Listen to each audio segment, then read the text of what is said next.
Alright, I had to start and stop it. Oops.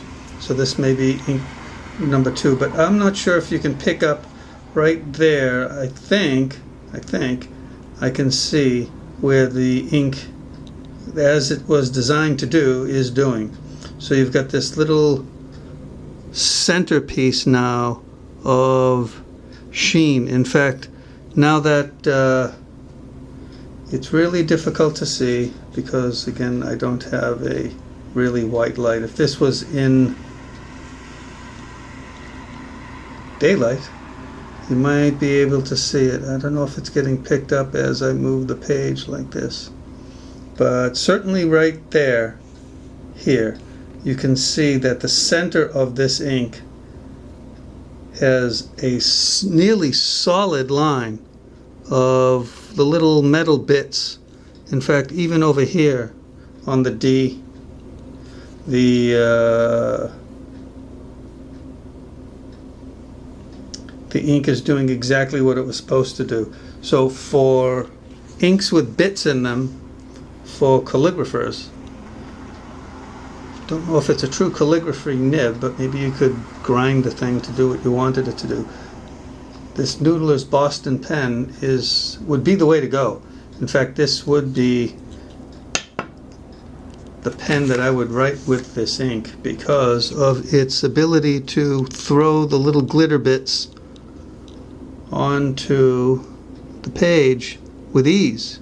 Even during the fine lines, I can see it in the fine lines. You don't have to have a gross line like this with all sorts of, it looks like this ink bleeds like crazy. In fact, let me see if it went through the page. Of course it did. It ate right through the page. Right here. So, what's that? A very interesting combination. If you get this, these anniversary inks, and there are other shading inks that are out there. I have another version of the red and the blue coming from Goulet Pens. Where is my thing here? What is coming here? I just got a thing. Order number, they don't tell me what it is. The Robert Oyster Lake of Fire. There's a Lake of Fire ink that's has this shading. Yeah, this is the shading effect of the finger. The shading ink, and I bet that would work perfectly with this pen.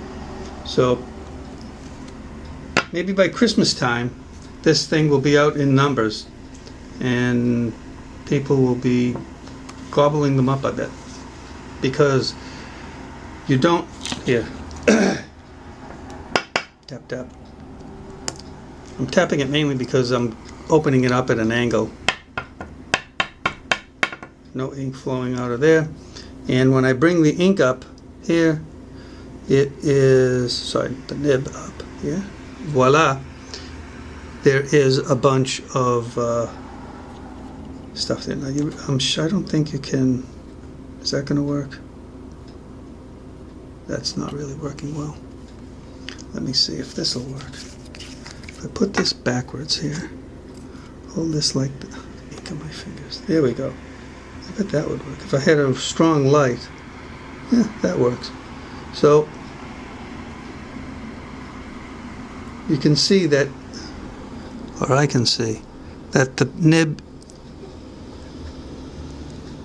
I will say that the nib has less ink on it than the designed ink that Nathan had, primarily because of the difference in viscosity of the binding agent I think that he has in the ink, or the curing agent he has in the ink, versus just the water-soluble ink. That's normal fountain pen ink. Although his ink is water-soluble too, but it has a different, I forget what he said it with. Anyway, but if, let me see here. So if, can I write here? If I write And as I write with this ink, it is coming out a normal ink color. I'm not seeing any of the shiny bits. If I write with this, I'll write, try to write this line fine.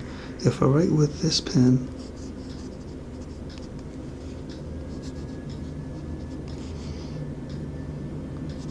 do I get shiny bits? That's a TS. That's a B. B-I-I-T-S.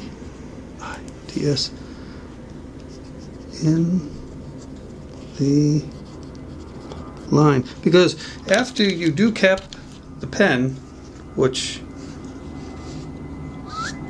this sound effects, right? And after you do this, you shake up the ink, right? Because that's what this stuff is designed to be, shook, shaken. So you shake that ink, and then you open up the pen, and voila,